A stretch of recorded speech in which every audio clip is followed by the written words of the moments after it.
Hello and welcome to episode 51 of the Pix Related Podcast. I'm pretty sure it's 51. Sure, that sounds right. But you know that I never check that because why would I ever do that?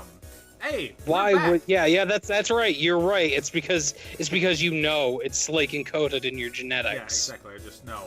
Hey, we're back. We actually, probably unsurprising to anyone that listens / watches this, we're pretty bad about actually recording this at a steady time.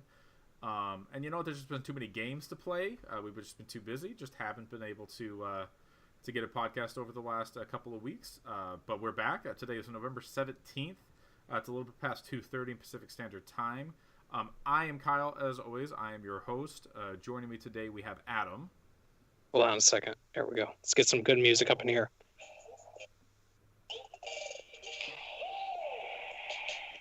Yeah! Fuck it, we're doing HQ trivia. And it's just us two today. I was trying to get the forest theme before then, but it didn't happen. So yeah, I said fuck it, HQ trivia. It didn't work. I had it like lined up to the whole countdown and everything, and then YouTube's like, "No, we're gonna fast forward." Yeah. So no, you failed. Anyways, that's Adam. We don't have Gus today. Gus, we have the ghost of Gus. If you're watching it, you can see the ghost of Gus is still with us. From last week, but hey, it's been a couple weeks since we've done this, and so nothing's come out in that time. Man, you would think stuff would have happened. You think games would have come out. We would have like things happening just in general in the world that are totally like keeping everybody's faith in every single person in the world.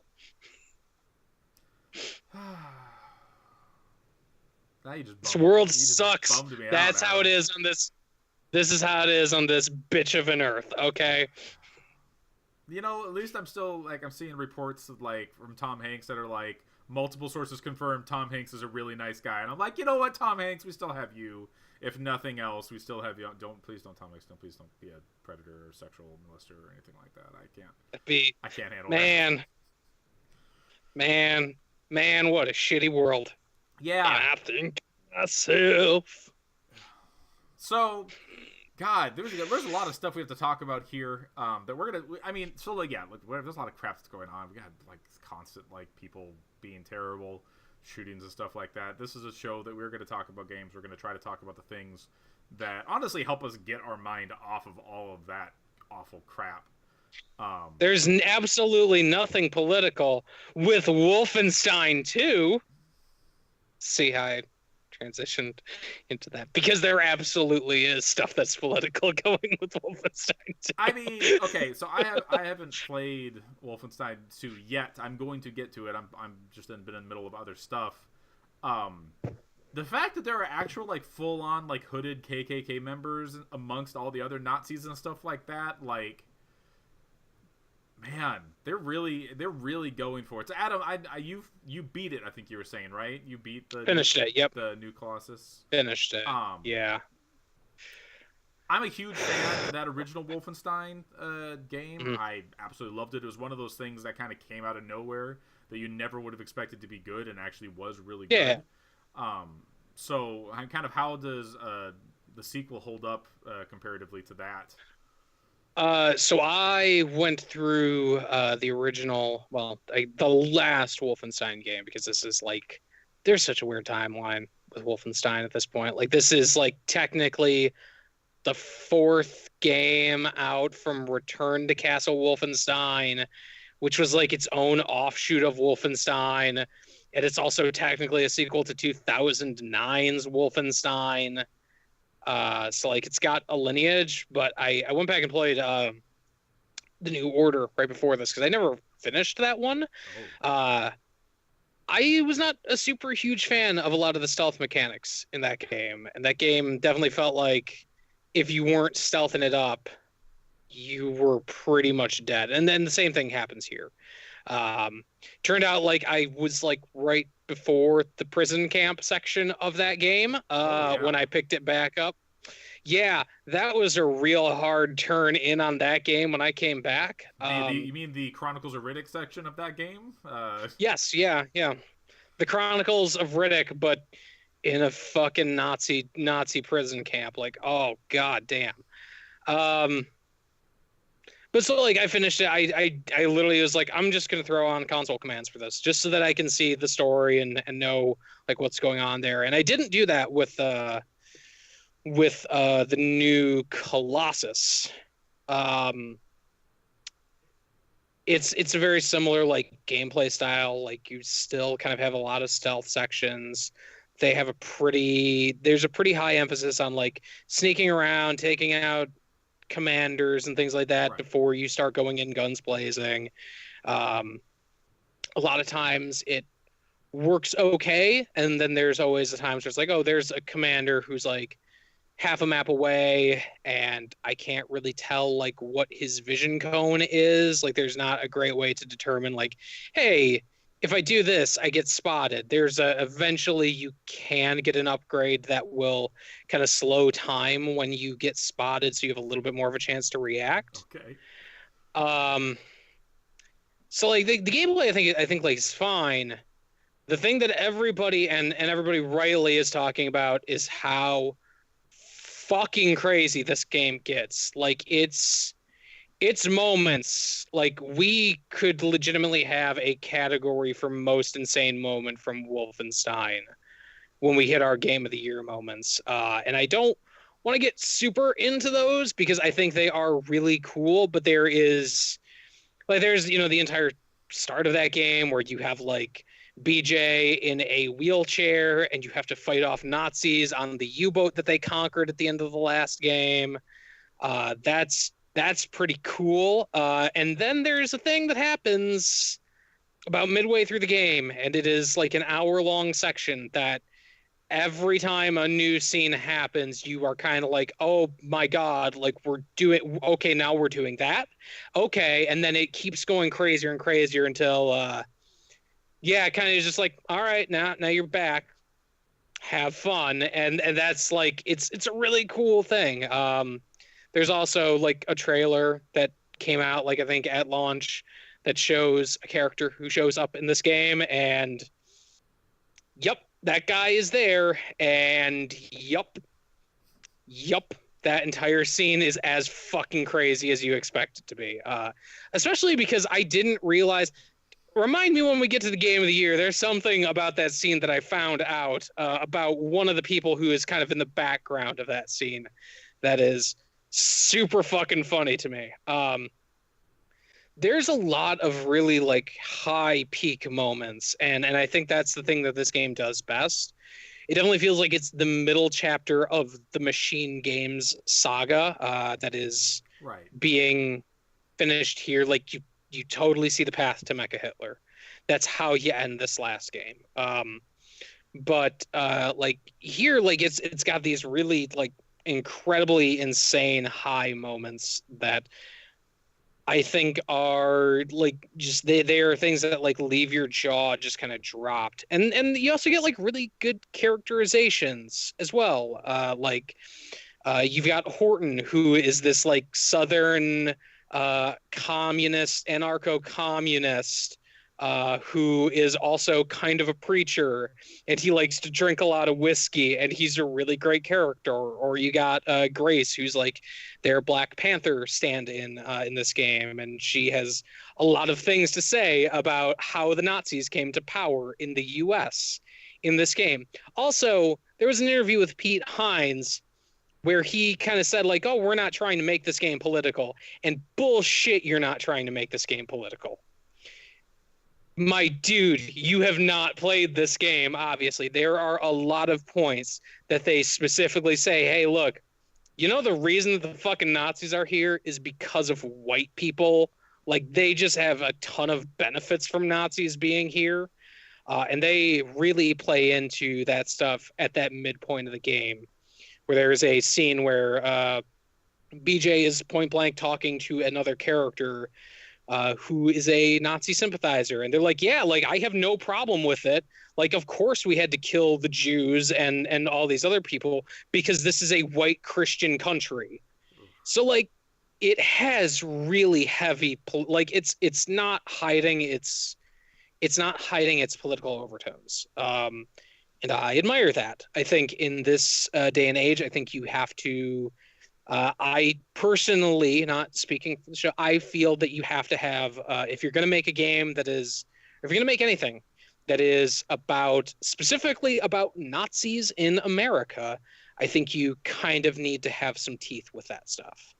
You have to be able to like deliver something beyond just, oh, we got Nazis. Like that's not, I think, good enough anymore. Yeah, it definitely seems like That's they're actually not holding back at all. Like they are.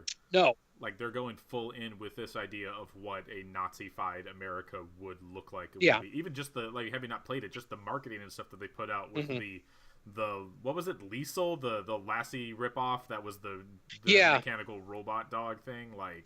Yeah, which apparently was like a parody of a well-known German propaganda thing, like an actual German propaganda thing.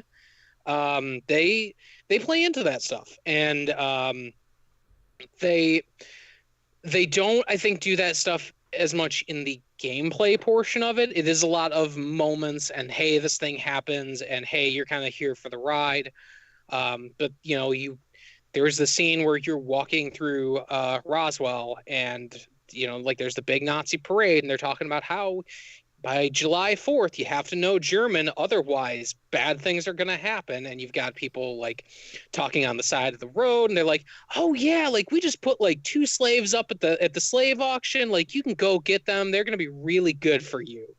Or the like scene where like a German is talking with this other person, this white person who's like talking bad about Austria, and they're like, hey, you get that the Fuhrer is from Austria, right? So I better not hear you talking about Austria again, otherwise you're gonna have to go to a re-education camp. Like it's playing into that stuff super hard, and it does feel like there was definitely a like, yeah, it was, they were making this game during not this current political period. Like the idea of like, oh, somehow they just started, they made the game as soon as Donald Trump became president. Like that's silly, but you can see that they had a pretty good idea of what that shit would look like. It's wild because the first part of the game is really kind of dour, and there's a lot of internal monologuing from BJ. There's a lot of angsty dialogue kind of going on, and then it hits this midway point, and it's like, yo, like you're building a resistance. You're going to different parts of the country. You are liberating spots by killing these commandants and or I think it's like Uber commandos. So they really are like they're trying to build up the idea of like, hey, there's this revolution coming. It's cool. Like I think it's really, really good, and the marketing stuff I think plays up the more intense aspects of that game to the game, like to the marketing's benefit. I think that the marketing gets like, hey, like fucking Nazis. Like there should not be a like, hey, we side with the Nazis side of this thing, you know? So I think it's cool. Like I really enjoy it. There's a lot of cool moments in it. There's an entire remake. I posted some screenshots of it. They did an entire like kind of remake of the original Wolfenstein 3D in this game, but it's all like, instead of it being Wolfenstein, it's Wolfstone, and you have to go kill Terror Billy, and there's Mecha Terror Billy and his whore Anya, and like you have to like go through and kill all these, and then they have like the English translations of, so it's like, my God, when they die, it's really fucking cool. Okay. And is that in like the old like Wolfenstein 3D style then, like they did in the original game? Yeah. Yeah. It's more than that. It's literally Wolfenstein 3D. Right, yeah. It's just like a redone wad of that game version, basically, from the Nazi perspective. Yeah. Yeah, and so like They the really like original one doing that had in it. those games because they did that in Yeah, the New Order. They did that in Doom as well. Like they Doom. really Yep, like putting their old stuff into their new stuff. stuff works. Yeah. I think that game is I played through a couple acts of Wolfstone 3D. I'm not gonna lie because I was like, wait a minute, okay, episode 6, that's the last one, so I think you do Mecha Hitler at that one. But then like halfway through, I was like, no, wait, no, you do Mecha Hitler in episode 3 because that's Die Fuhrer Die. And then like the renaming is like Die Terror Billy Die in the Wolfstone one. I like that. um, yeah, it's really cool. The PC version is still a bit broken. Yeah, I've been hearing Um, things about that. there were definitely a lot of moments where like lighting was bugging out. I had like an entire like I had like a sets of cubes just in the skybox for some reason. I had like a couple of crashes, so it's definitely not perfect. It sounds like the Xbox One X version of that runs really well from everything I've heard, which is super cool because it's like 4K and 60 Yeah. frames. So like that's super cool. That game looks incredible when it's running at 60. Just it's so smooth. Right. Yeah. Um, Yeah. It's a shame. Same thing with the last one.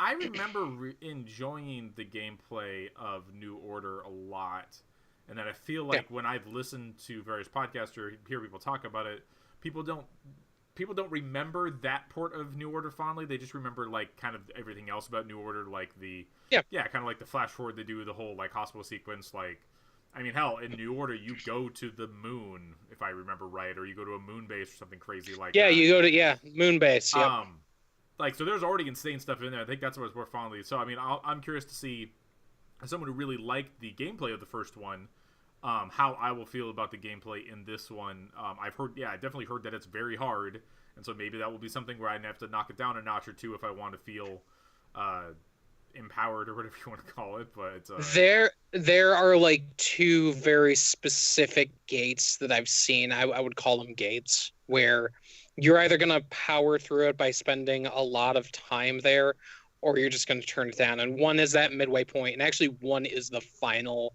fight that you have in that game, because they throw in a couple of enemies that you haven't fought before that are essentially like super amped up versions of other enemies. And you don't have like a lot of cover. You don't have like stealth is not an option at that section. right, yeah. Also, the other thing that's kind of important to remember is that you can kind of just run past most encounters in this game, because there are a lot of instances where I'll be like, I remember there was like the giant bomb quick look they did of it, where there was like a robot like comes through this door and the door is just open. You can always run past the robot at that section and go into the next area and tell it to fuck off. Like you don't have to fight it.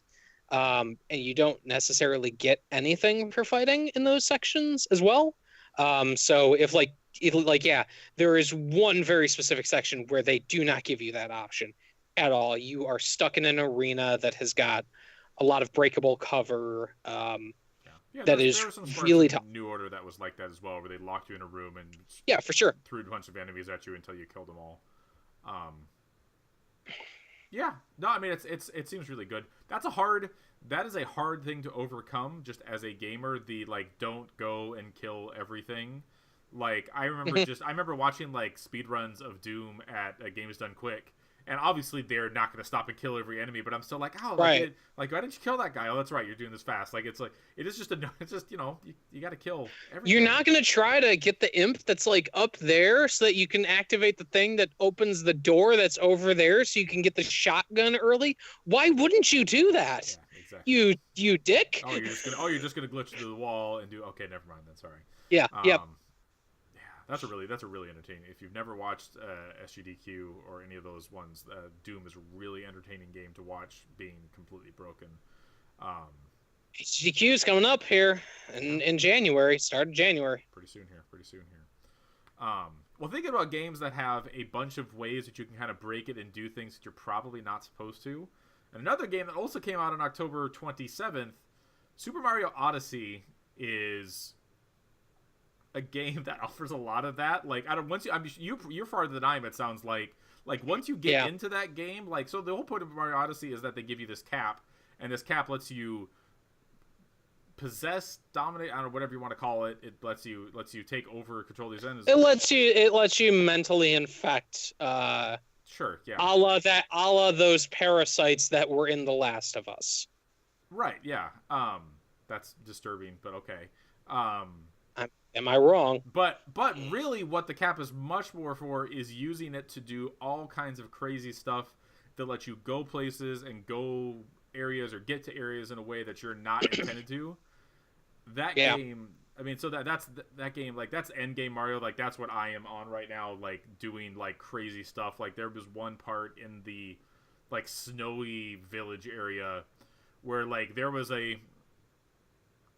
something, like, above, and I could see up there, and I'm like, oh, that's a walkway up there. Like, I don't know how to get to there, and I just did whatever, wall jumps, hat bounces, whatever, all kinds of crazy stuff, and got up there, and then I found, like, oh, I could have actually just come, like, up this ladder or whatever right here. Like, there was actually a really easy way to get there. But the freedom that game gets you without really telling you anything about how you can do that stuff is amazing.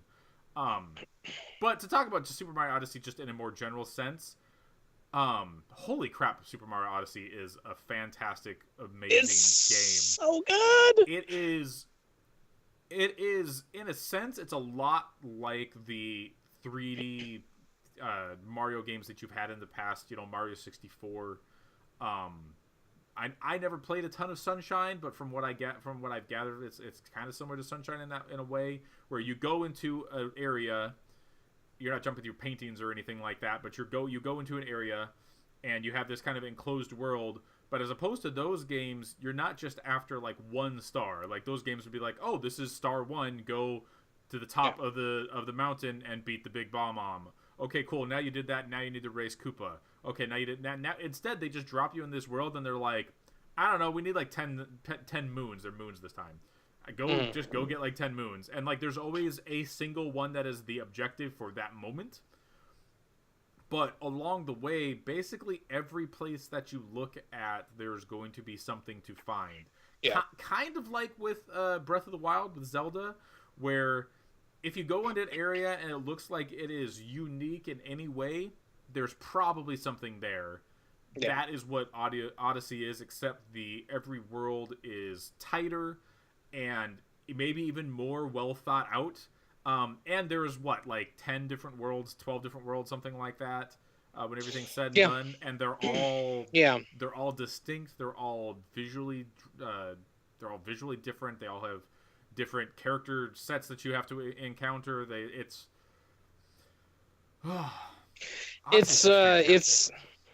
It's incredible. Like, I think it is an incredibly well built game that when you're kind of seeing the start of it, you don't quite get a sense of how big some of that stuff is going to be. Like, I think, like, the Sand Kingdom, which is kind of I would say the first big open area that they introduced to you. That's where you start getting, like, the sense of, like, okay, these are what some of the worlds are going to be like. And then there's also, like, the smaller ones, like there's the Underwater Kingdom one, which I was not a huge fan of. And then there's, like, other ones. They're like New Donk City, which I think New Donk City is fucking incredible. It's thinking about platforming in Mario in a way that you really haven't had the opportunity to a lot lately. Between I really like 3D World. I think that 3D World is really cool. But this as a big kind of fully open 3D Mario game that, like, doesn't have a reliance on live systems. You're actually using the coins for stuff in this game to get costumes and things like that. Like, the costume system, I think, is super cool.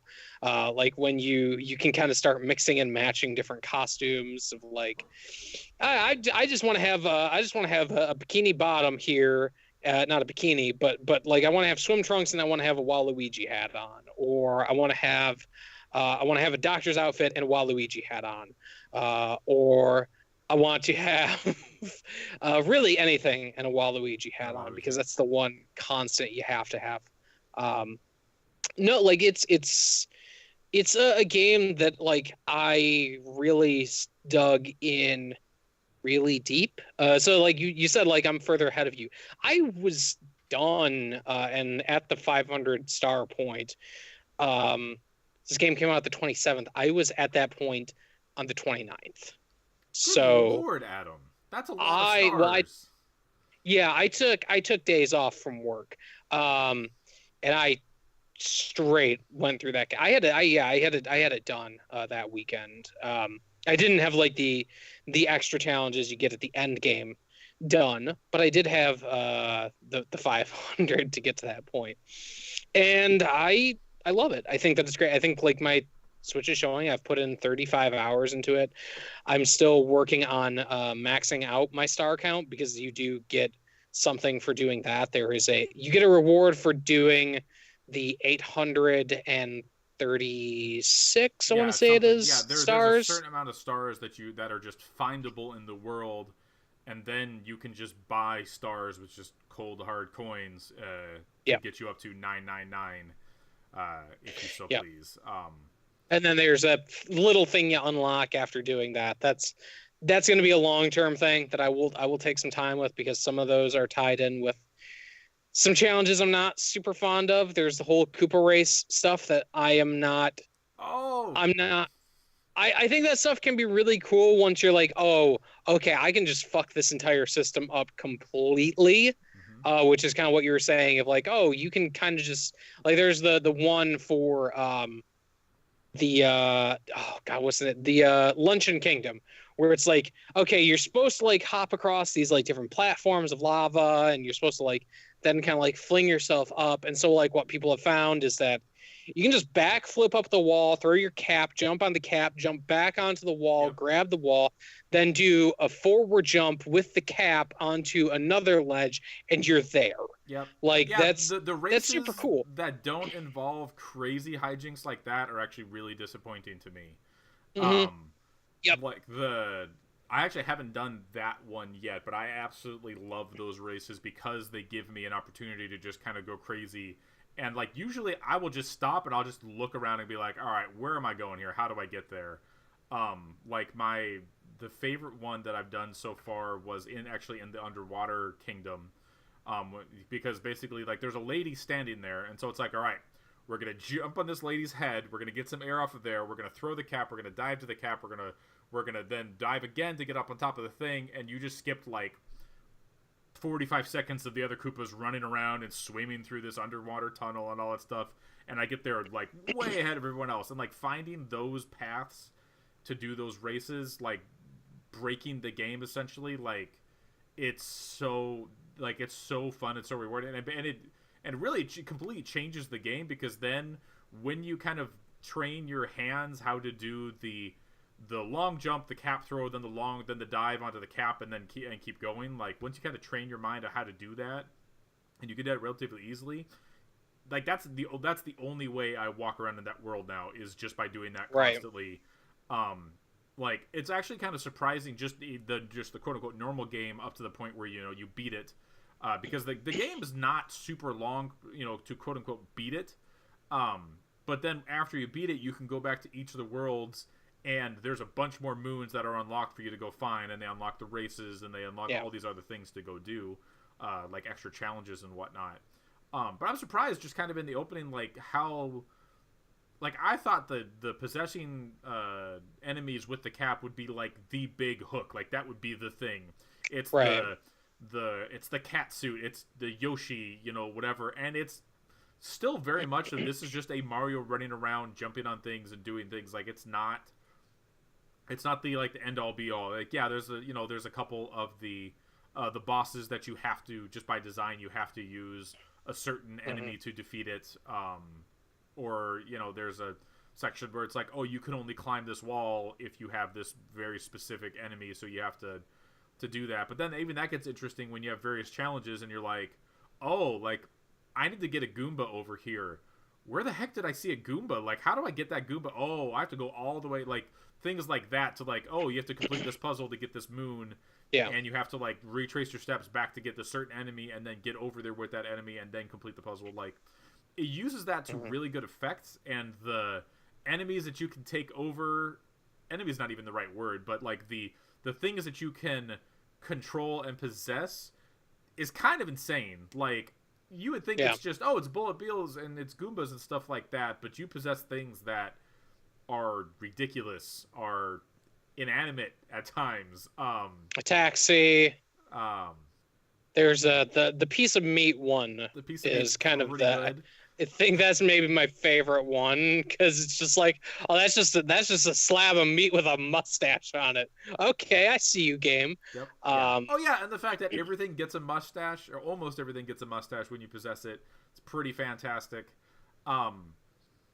The game is also just gorgeous. Like the worlds, like I was saying, like they are so unique and different. Like God, like the stuff that happens at the end of the game, the worlds that you go to at the end of the game are so kind of out of nowhere and unexpected, but so cool looking. So let's talk around that for a second. Did you find the painting that leads to that world before you reached that world? I did, and I kind of wish I hadn't. Okay. Yeah, a little. So there was a little bit of that moment, but when you kind of realize, like, oh shit, this is where this is what this is supposed to be. Yeah. Oh shit! Like, I'm gonna be here. Yep, that's cool. It's so good. That's so cool. Like every world has its own music, and the music in the game is fantastic. The way that it transitions from the standard music to the 2D music when you go onto the wall. Yeah, by the way, this game also, for no real reason whatsoever, has an entire aspect of it where you just become 2D old school regular Super Mario Brothers Mario, doing old school platforming stuff, and the music just automatically transitions to being a little bit more 8-bit sounding, and then goes right back when you get out of that mode. Like, your costumes also get changed, which is great. I love that. It's so fucking good. Yeah, someone had to go through and be like, all right, so like you could be Mario in just his boxers here. All right, well, you got to make a 2D version of that. Like, thanks, bud. That's really, thank you. Oh, God. we gotta make sure to get that. Yeah, like it's crazy. And it's clear. It's clear that this thing took the fucking entire time of the Wii U being out, which is kind of sad. Because you have to imagine that at some point this thing was planned for Wii U. But I still think, like I still think that that world 3D world is really good. Yeah, 3D World is a fantastic game. I generally played that mostly in multiplayer and co-op. Yeah. But it's still a fantastic game. That also does a lot of crazy things. Like hell, what happens at the end of 3D World where Bowser turns into a freaking cat and you have to run away from Bowser Cat? Is like one of the most crazy, one of the most crazy things that's happened in Mario games, and this game kind of until this one tops that stuff up. Not necessarily just with Bowser stuff, but just in kind of general. Like, there's just a bunch of crazy stuff. Like, this game does things that Mario games you would never expect to do. Like, it puts stuff in here that don't belong in Mario games. Like, if you've seen the trailers, there is a lifelike dinosaur, like, could have been pulled straight out of Jurassic Park, that's in this game, and he doesn't look like the Mario characters or Goombas. He's just a straight old regular dinosaur, and he's not the only thing that's like that. There are other things in this game that are like that. And by the way, we're gonna put that. And by the way, that dinosaur like has a trampoline right next to it.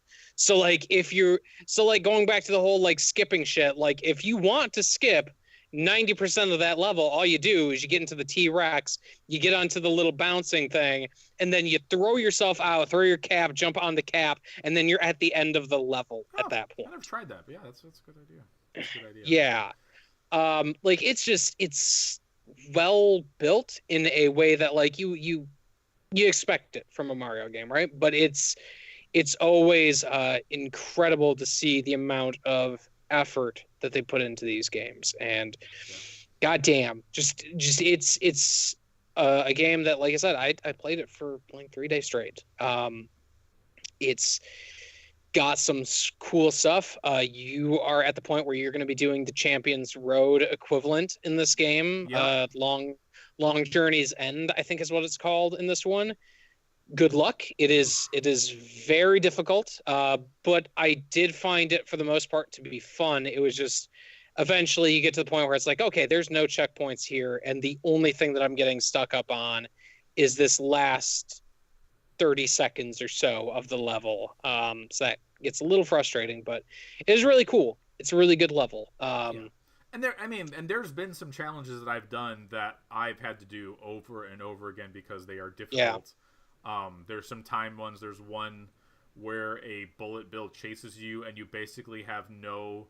If you're trying to get like the second star, because in a lot of those challenges at the end of the game, like there is one star that's pretty easy to get, and there's a second star that is always more complicated and difficult to get. And that one basically involved rocks that are spaced a very specific way apart that you cannot jump to. You can only long jump to. And so you have to do a series of like 7 long jumps in a row perfectly to get away from that. Oh, like that one probably took me like 30 tries or something like that. But man, when I got it, did I take a video of it? Because hey, you can do videos on Switch now. I love it.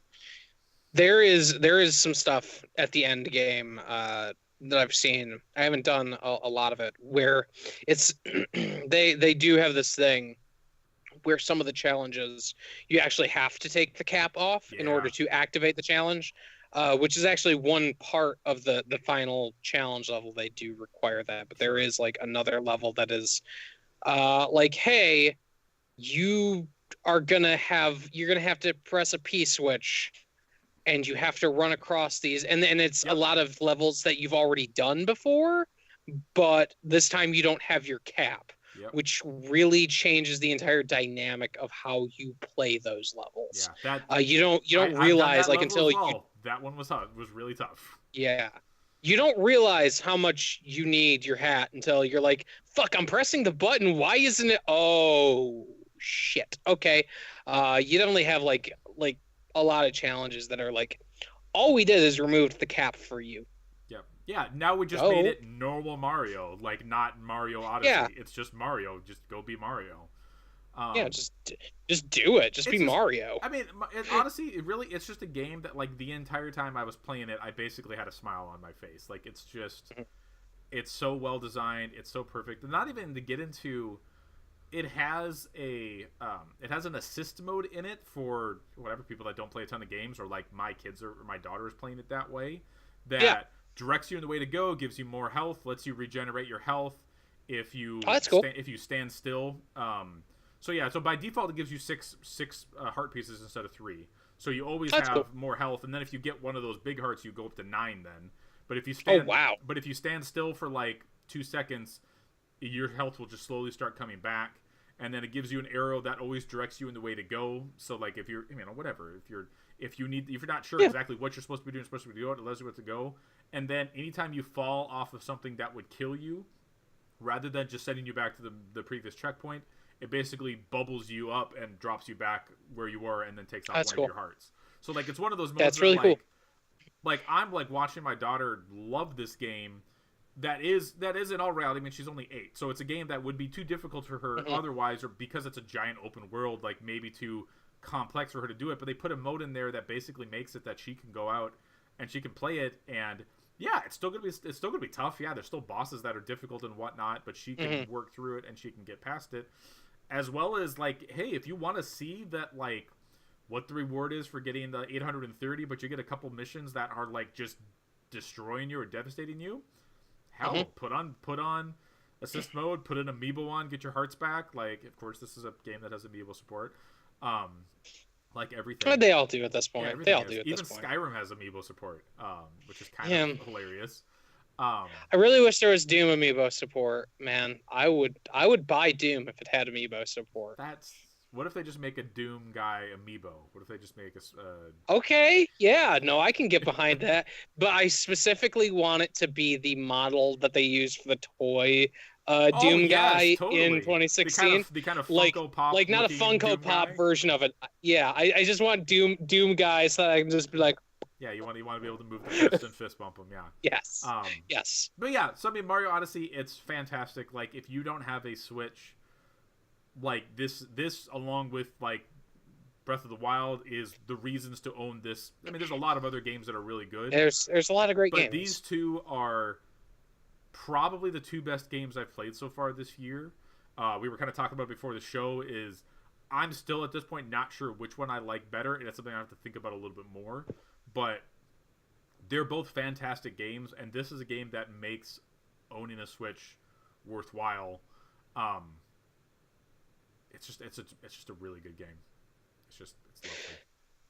Man, the Switch is so fucking like it's incredible how at the start of this thing we're like, yeah, there's no games, there's nothing for it, and then there's now like Game of the Year, like two Game of the Year contenders, two strong Game of the Year contenders. Yeah.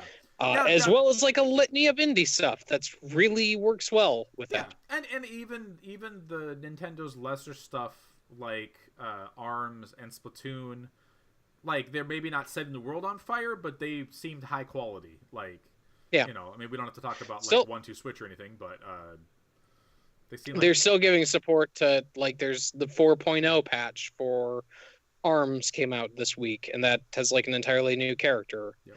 And there's a Splatfest going. There's a Splatfest this week about sci-fi versus fantasy. Sci-fi versus fantasy. Yeah. Yep.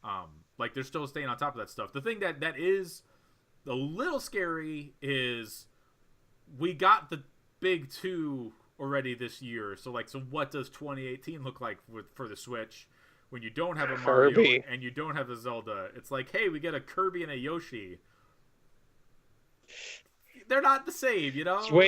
Just waiting for them to be like, and we got Galaxy HD. It's like, oh, okay, that's okay. Yep, fine. I mean, okay, yes, I'll buy that. At this point, I would probably be. I mean, I already own both of those, Galaxy and Galaxy 2. Although Galaxy 2 I own digitally. I'd be happy if they just like gave us, what the hell? What do they call it? The backwards compatibility. What does Nintendo call it? I can't think of it right now. Virtual console. Yeah, virtual console. Like if they just give a Switch virtual console, like that would be cool. That'd be good. If I could play like handheld Super Mario World or stuff like that, like I'd be pretty okay with that. Like an SNES Classic's cool and all, but I would like to have the portability of that stuff. Like I would just wish everything was on here just so it could be portable. You know, like that's just a cool. Right? Yeah. It's just a cool thing. Like it's a great way to be like, okay, like we're gonna just have something on the TV in the background. I can just pop over and pick up whatever, Sonic Mania or just Mario Odyssey or anything really. It's great for that stuff. It's great for kind of these maybe not super technically taxing games that still like look good because they have a really good art style. Yeah, I mean that's Mario and Zelda both look gorgeous. Like they're going to be talked about when we talk about like best looking games and stuff like that. Yeah. Even though they're not in 4K 60 frames per second, blah blah blah, Xbox One X stuff. You know what game does look really good visually? PlayerUnknown's Battle. Oh no, wait, no, that's not. Yes. No, that's actually okay. Not yep. Let's get. Okay. It's not the right answer to that question. So I was looking at the games on our list, and I'm like, "What's the ugliest?" Yeah, PlayerUnknown definitely is the ugliest of the games. That's but that what, like that ugly girl at your school, it has a lot of heart, it has a lot of personality. Adam, so there's all these things swirling around about whether PlayerUnknown's Battlegrounds is going to make it out by calendar 2017 so that all of the sites can include it in Game of the Year. I think that oh man, that's so stupid. I hate that we're having this argument. Look, when games come out broken as fuck on a day-to-day basis and they only complete themselves like months after release, this early access argument shit, it doesn't fly. Like it just doesn't work. Early access is whatever. I mean, there have been more early access than others, and I think this is definitely on the. Like, at this point, does not really feel like an early access game. It just feels like a kind of, like, maybe mildly buggy sometimes game. Like, I mean, there was definitely a point where like, yeah, Oh like yeah, sure. I press the F key and the door isn't opening. Why isn't the door opening? This is super fucked up. At this point, I mean, PlayerUnknown's has got a whole lot of other problems they're worrying about, Yeah, namely the cheating stuff, which yeah. I haven't encountered, but We're I not haven't we're not played good it. enough to have to encounter that stuff. That's the problem. Yes, yes. Hey, look, here's the thing about having one chicken dinner. You got the one, and you don't have to deal with the cheaters. Yep, exactly right. But Adam, but you've been so they have a test server out for the 1.0 patch, and we have a little bit of Yep. discussion. We're not sure like what exactly the 1.0 patch is because there's. I remember hearing that the new desert map was going to be part of the 1.0 patch, but that's maybe we're not a little unsure. But either way, that's not in there. But Adam, what you Yeah. have been doing is vaulting. Vaulting over so much stuff. I vaulted for days, yo. It was great. I got onto Lag Island, and I was like, hey, let's just start vaulting. Yep. And that's what I did. And I was like, oh, that's so cool. It kind of actually does change a lot of your mechanics of you would always have those moments where it's like, okay, there's a wall, there's a path over to the side, and I know somebody's over there. They're shooting at me. I'm using this for cover. If I go around, am I going to draw myself out a little bit more, Yeah. or is it worth it to do like a vault thing? As it turns out, like everybody's still better at that game than I am, so it doesn't really matter. But um, it does change like how you deal with those encounters. Well, and there are now surfaces that you can get over that you couldn't get over before. So, like before, it used to be like, oh, there's this wall. Let me go find the hole or like the part of this wall that's been broken away, and I can jump over that part. Now it's just like, oh, Yeah. hey, you can just vault over this part, like whatever. Don't sweat it so much, just kind of go about your business. Like I remember that from a lot Yeah. from the shooting range has a lot of that stuff where it's like, oh god, like there's all these walls and stuff, and how do I get out of here? Like I haven't not played the vaulting, the test server yet. I actually have not played much of Battlegrounds for. I think a it's while. down. I think it's done at this point because they were initially yeah, doing it it was- for like one day, Yeah, and then they extended it out. I want to say until maybe this evening, but I think that's going to be like the end of it before they launch proper right. Yeah, at some point in early December. yeah, exactly. But yeah, so it's good. I mean, and there's other things like they Yeah. changed like the ballistic model, I guess, and Yeah, they changed like how they're affect. Okay, I'm just looking at some of the patch notes here. So affected how they're affected by air drag. You can now have variable zoom on large scopes, so like an 8x, you vary that down. That's pretty cool.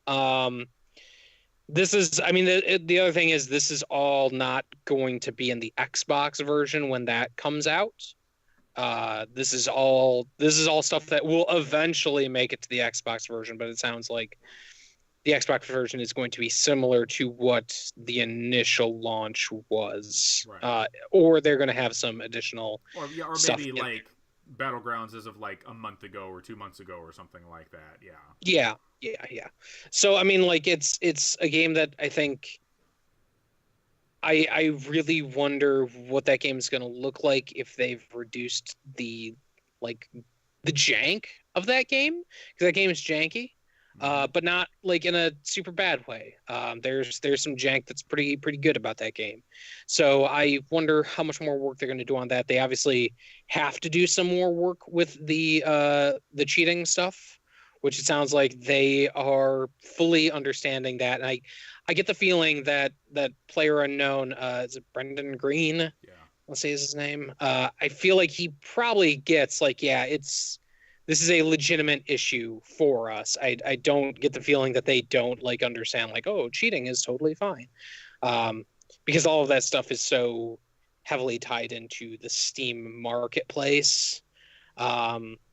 I wonder what that stuff is going to look like on Xbox when it launches. Yeah, what exactly that looks like, because I will imagine it's probably missing all of that. Right.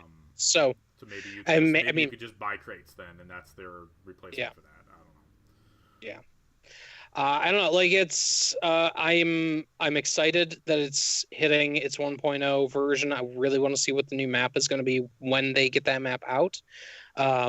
They've been showing off more and more bits of it here and there, so uh, that'll be like, I'm sure that's gonna be really just a disaster when that thing Oh launches. yeah, Because I imagine if it's like a thing where you can go, hey, which map do you want to play?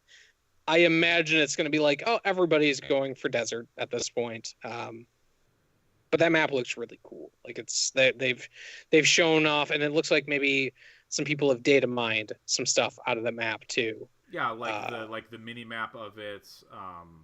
yeah, Nvidia put out some screenshots just the other day. Like there's definitely stuff out there. Like that's I'm kind of curious if that's something that's intended to be before the end of the year, or if that's a 2018 that we're looking at. Like I would hope it'd be before the end of the year.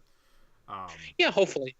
but I would I'd be much happier with him just getting some of the jank out of that game. But not too much jank. There is now a thing, and I don't remember if it was just on the test server or if it was when I logged into just regular PUBG. But there is now like a anti-cheat thing that you have to install in order to play that game.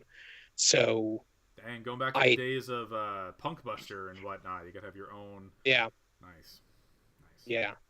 I mean, like I cannot imagine it's super easy to deal with that stuff. Like that has got to be hell for those guys, and especially when it's ruining the game for a lot of people who are the people who are showing that game off at this point through Twitch and through all that stuff. Like you got to imagine that's a super stressful thing for them to deal with. So like, I know the game's gotten like pretty heavily bombed on Steam with reviews at this point, and at some point that's fair. Well, and a lot of that had to do with the griefing streamers and stuff like that. That people getting banned for like honking the horn while driving around, like stuff like that. Like yeah, stream sniping and that sort of stuff. So it's I wonder what they thought that game was going to look like at this point. Like if they could have ever imagined that it was going to hit the level that it has hit now. And if they just maybe they just didn't like anticipate this game growing as much as it did, because like we said before, other games have come out that are very similar to this game. Yeah. But none of them have taken off in this way. I mean, this is the most played game on Steam at this point. Yeah. So, but most concurrent players at least. So. Yeah, no, it's good. I mean, we'll keep our ears out to it. I definitely fell off it pretty hard. And that's not necessarily anything about it. It's about the other stuff that I'm playing. But I did go back in. I played like 2 matches the other day and died pretty early, and I was like, all right, yep, that's still Battlegrounds. Then still not the best. Still my Battlegrounds experience. I hit that. Like I said, I had that entire start of last month cleaned out. I was like, I'm not going to do anything, but I'm going to try to get chicken dinner. And then like we did it, and I was like, oh well, that just kind of ruins all of those plans. At some point, I'm going to go back and try to do a solo dinner. Chicken dinner, yeah. But there's so much other stuff. I almost wonder if I should look at like some of the first person stuff, but that stuff kind of scares me. I played. I usually will play when I get into houses. I will usually play in first person a lot of times, because I think that creates a more like there's a lot more opportunities to get like good angles on stuff. You see like, okay, here's this thing is in the way of me getting a shot, whereas third person, some of that stuff can kind of be unclear. Yeah. So like it's kind of nice to just be like, okay, I can get a nice sweep of everything. I get a full scope of everything. You don't miss little things, but I imagine playing in the open. Yeah, the first person, and peeking around corners, like blah blah blah, stuff like that. Like you just can't do that if you Q and E. I imagine like if you're out in a field, that becomes a race to stay at the back of the circle. so that like anybody who's running towards the circle, you can just like draw a bead on them if you're at the edge of the circle. Yeah. A little bit easier, Yeah, but for sure.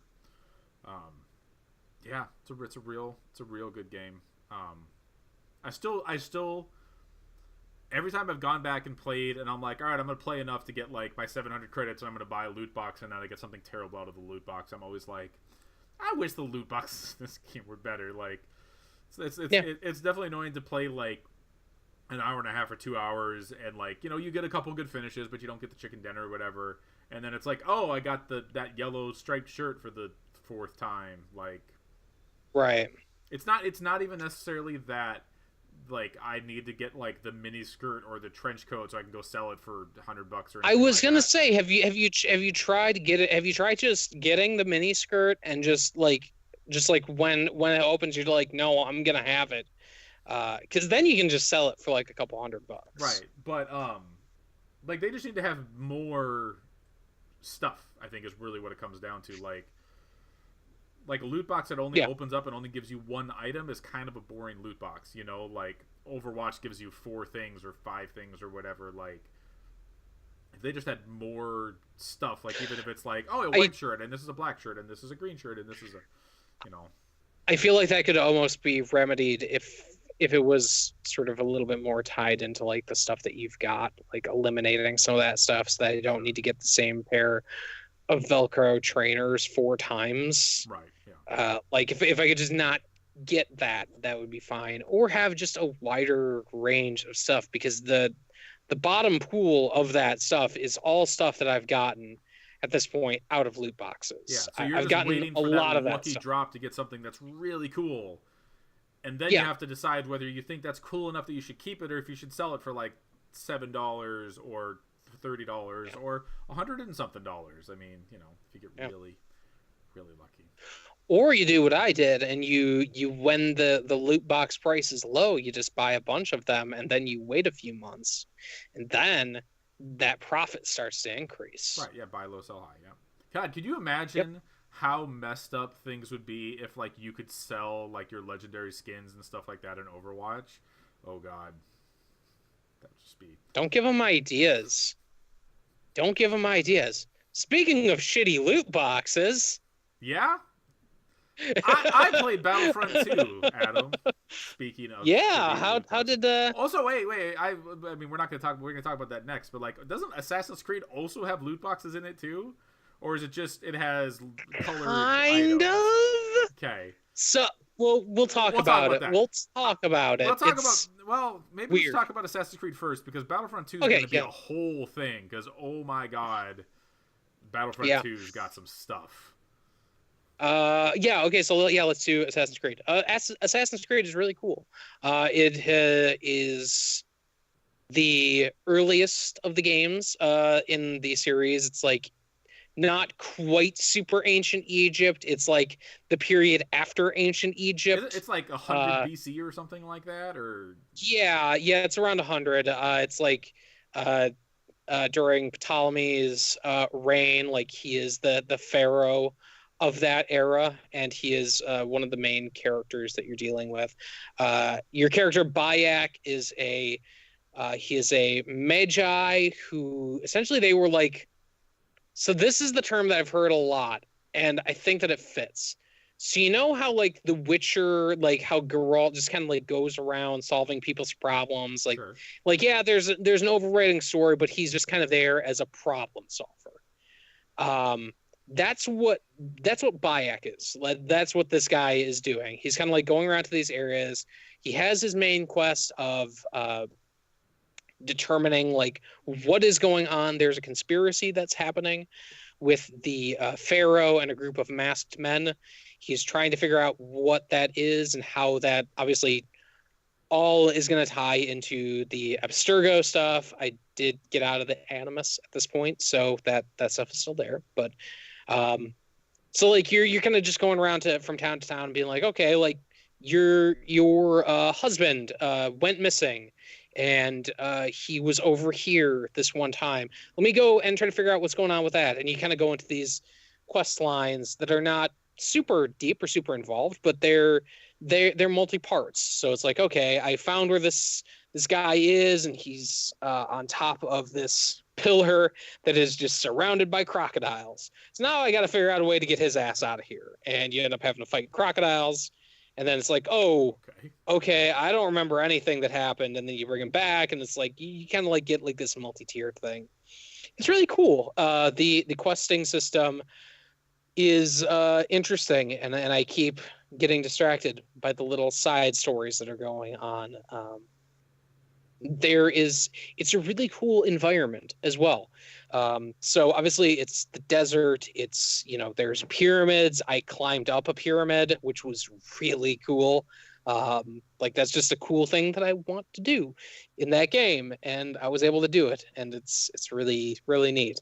But the other thing that they get with it being in the desert is you will have like big stretches of sand, and in that period, Bayek can apparently overheat and hallucinate.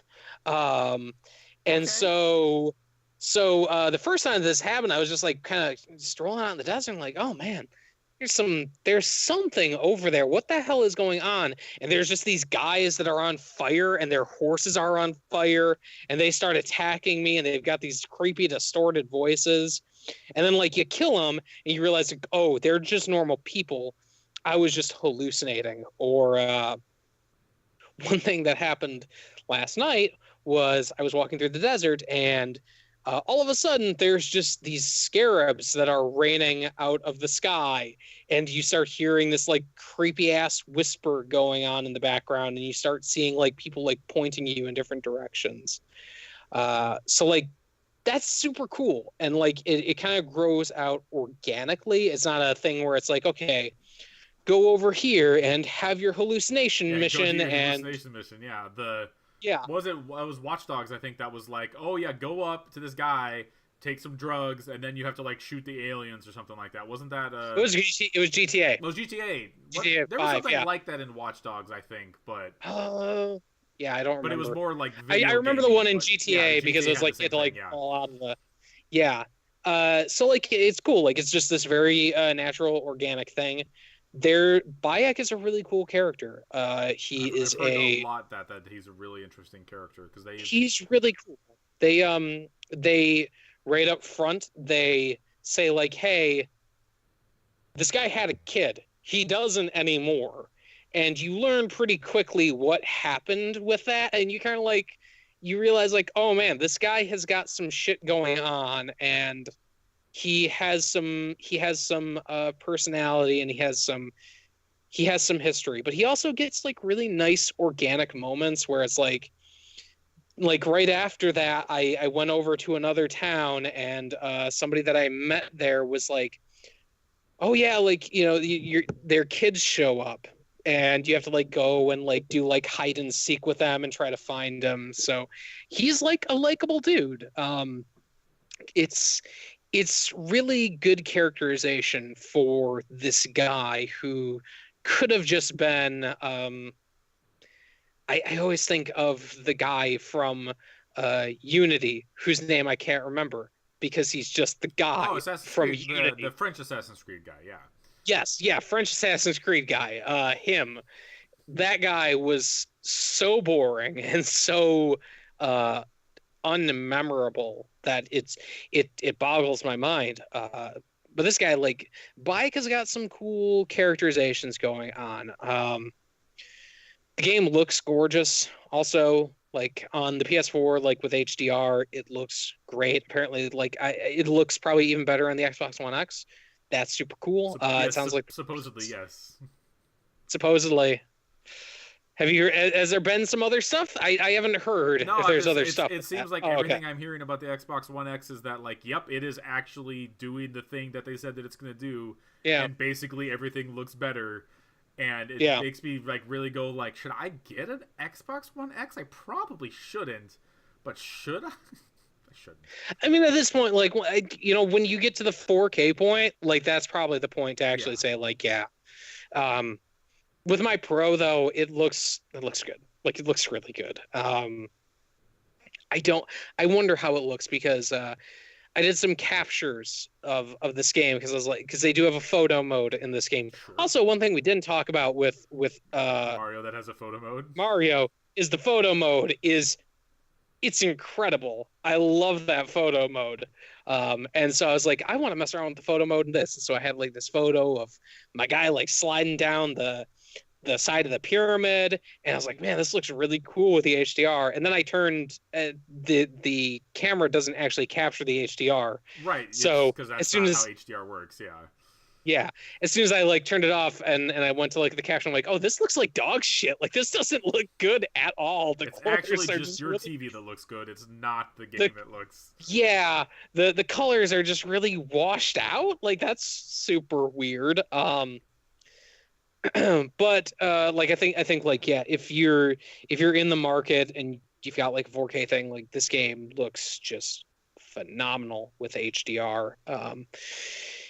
It's a shame. I guess it's not a shame because the NPD numbers came out and showed that the one that I thought was going to be more popular between this and Wolfenstein was actually not the case at all. Wolfenstein placed behind the Evil Within 2, which the Evil Within 2 is a very good game, but Assassin's Creed Origins was like number 2. I don't think that necessarily surprises me. Like I would still say like is like if I'm ranking the games that I'm more excited to play for, Wolfenstein is definitely still higher. Even hearing that Assassin's Creed is very good, but it doesn't necessarily surprise me that Assassin's Creed sold more because that is just I think that series has a really big following. That's been going since 2007, which I mean, say what you will, but Wolfenstein's never really been that huge. And I think the totally. The first one in recent history that really got people talking was the New Order, and this one is kind of following along. Like the ones that like Raven Software made, like the two before that, like they never really like. I feel like I was actively playing games like GameFly and like playing most games during those times those games were out, and I never played either of those. So Wolfenstein 09 is an interesting game. I will give it that. I think there's some really admirable stuff they were working on at that point. Yeah. But I do agree. Like there's always going to be more, I think, hype for an Assassin's Creed game. I guess it's just because looking at it from like the marketing standpoint, I really felt strongly that like Wolfenstein was making its case really hard. Of like, this is what this game is about. We're not going to compromise on these issues. And Assassin's Creed is just like, it's an Assassin's Creed game. They don't. Here's a guy sliding down a pyramid. Like, yeah, I haven't gotten the like, oh, look how crazy, look how good this is. Like, the reason I'm interested in Assassin's Creed is it's Assassin's Creed, and I do like Assassin's Creed, even though I actually never finished. Yeah. I never finished Syndicate actually. Me neither. And B, I've heard really good things about this one. You know, the way that we kind of mentioned it, but there is like loot in this game. Like you get rare and exotic and stuff like that, or whatever their terms for what they call it, and it's colored and so it's all crazy. Like color coded. Like, oh, I picked up a purple or I picked up a gold. There are loot boxes, but they are a little bit more complicated than what your normal loot box is. So, for instance, like if you bought a loot box in like Shadow of War, for instance, right? That's just gonna like drop in, hey, you've got 2 orcs, you've got, you know, these different cries, or whatever you get from those. Here, you buy the loot boxes with in-game currency. Sure. So you buy them with your drachmas. It's like 3,000 drachmas per loot box. But you can also buy currency with their like helix points. Right, which you buy with real money, right? But the loot box stuff is the stuff that you can also just buy outright with helix credits. So if you were to, so like, let's say I had 3,000 drachmas, I just dropped 3,000 drachmas and I got a loot box. Sure. I got a shield out of that. That shield, I could have also just said, here's 200 helix points, and I could have bought that outright. Okay. So it's not quite the same. Like you still can totally just pay cash to get those loot boxes. But it's more economically savvy and To just makes buy more the things sense that you would just to want to buy get. the thing you want. Well, so Um, what do you use money for in the game besides, like, is there any, like the Assassin's you Creed stuff can of, like, I bought this shop and then I'm upgrading this shop and now I get a tick of money from you that? you can buy armor, you can buy weapons, you can upgrade all of those things, but you have to get like crafting materials Okay. as well. So maybe you need like 5 tough leather to upgrade this one piece of armor that you've got. So you'd have to go out and like kill some crocodiles. Um, you can also buy like, hey, I want to have a horse instead of camel, or I want a faster camel, or I want Right. something else. So you use cash for that reason. Okay. So I mean, basically, I like, feel like you if get so many weapons that the in-game currency is almost not necessary other than to upgrade stuff. okay.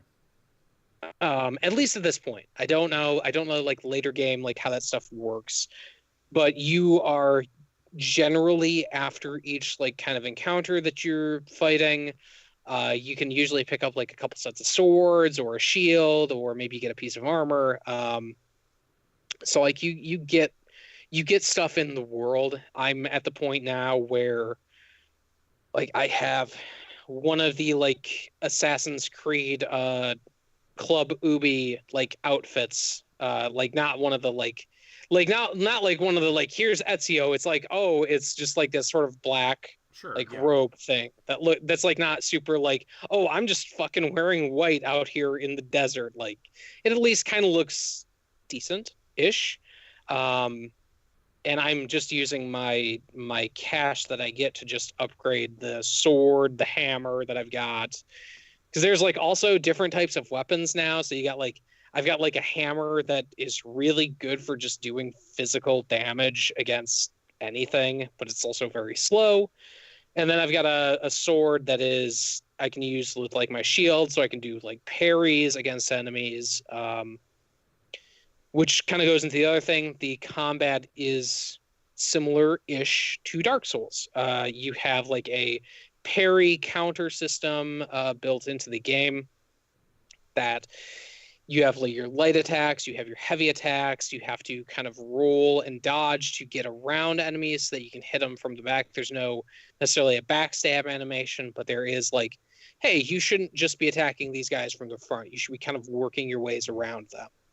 And it's cool. Like very different than old Assassin's Creed, because Assassin's Creed very much was timing your hits to like as your sword connects, you hit the button again and keep going, or you are sitting there waiting for them to attack to do a parry. And that sounds, from what I've heard and from what you're talking about, sounds very different from either of those styles. Like, much more freeform.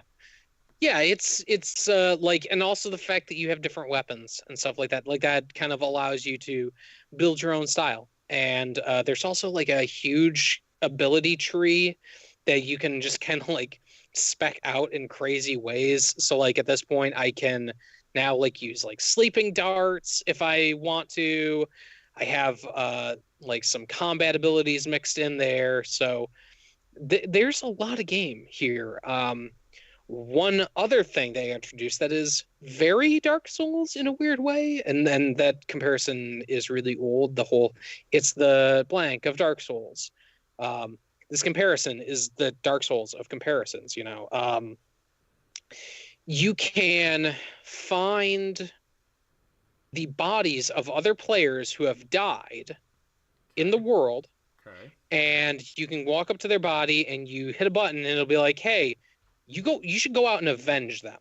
So you actually go and find the people that killed them, and you can kill them back. It gives you like an XP boost. It'll give you you'll get like a little bit more for doing it than just like, hey, I'm going up and attacking these Greek soldiers, or you know, whoever it is to get into the combat. So like that's kind of a neat little online thing of like, it kind of reminds me of That's Yeah, Shadow of, I like mean, Shadow of War had, or Shadow of Mordor, the original one, had that, and Shadow of War has that as well. Except it was not just randomly coming upon a body; it would always just be like you basically always have a vendetta mission that you could just go take down this orc that killed some other guy, and yeah, then you got, you know, a cool weapon or something for it, or whatever. yeah, It's all randomized, yeah. right? So it feels like it is the most different Assassin's Creed that we've seen in a while.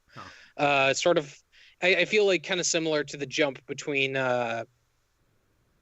from like 3 to Black Flag. That was a very significant jump. Here, it's like this very large open world. Like you pull the map back because you start in a kind of small area and you pull the map back and like you have to scroll when you're like at the maximum distance. Like you have to scroll all the way to the other side of the map. It's huge. It's a huge world, and it's got some pretty varied terrains. Like you can kind of come across like a couple of lakes or like some sort of more rocky areas. It's Egypt, so you've got a limited set there, There's still a but lot of sand, yes. there's a lot of sand. There's a lot of heat. But it's cool. Like it's a game that I was really pleasantly surprised. I bought it in like the Target like had like their like buy two get one free thing, and of the 3 games that I bought, it was the one that I was like, yeah, I probably won't get super into this. It was like that, South Park, and Wolfenstein, and I haven't even touched South Park at this point because I'm like I am super digging Assassin's Creed. It's really really cool. Nice. Yeah, no, I'm really interested to play it. I don't.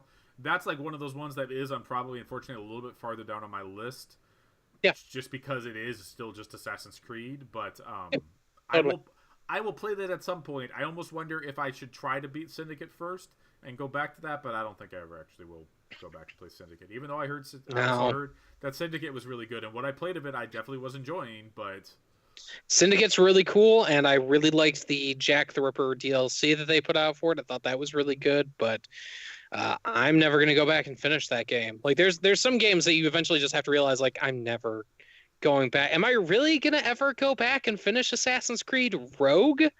No. Like, let's not lie to ourselves I here. that's why I have never bought that. I've almost bought that many times on Yeah, Steam, and I was like, I will never actually play this. Like, never. Mm-mm. I like Black Flag a lot. Like, maybe if I want to play that type of game again, maybe I should just go play Black Flag again rather than go back and play Yeah. the other pirate Assassin's Creed game. The better than Unity, but what wasn't better than Unity game that year in the Assassin's Creed line. So I mean, I would yeah, say it's Unity is the least of the Assassin's Creed games. Period. Probably. It's definitely forgettable. I even like Assassin's Creed 3 is not great, but I at least have fond memories of some of the stuff that happened in that game, and remember. I at least have memories of the stuff that happened in that game. I'll just say that. I remember when he's like, "Yeah, white people are fucked up," and the guy's like, "Yep." I remember that. I remember that scene. I don't remember anything that happened in Unity at all. It had co-op that didn't work very well, if I remember right. That's about all I remember. Do you remember that? I remember that all the DLC went free because the co-op worked so badly. So Ooh, maybe I should go download all that DLC that I have for that game. Yeah. So, speaking about things going free, hey, temporarily. Battlefront 2. Oh God, Battlefront 2.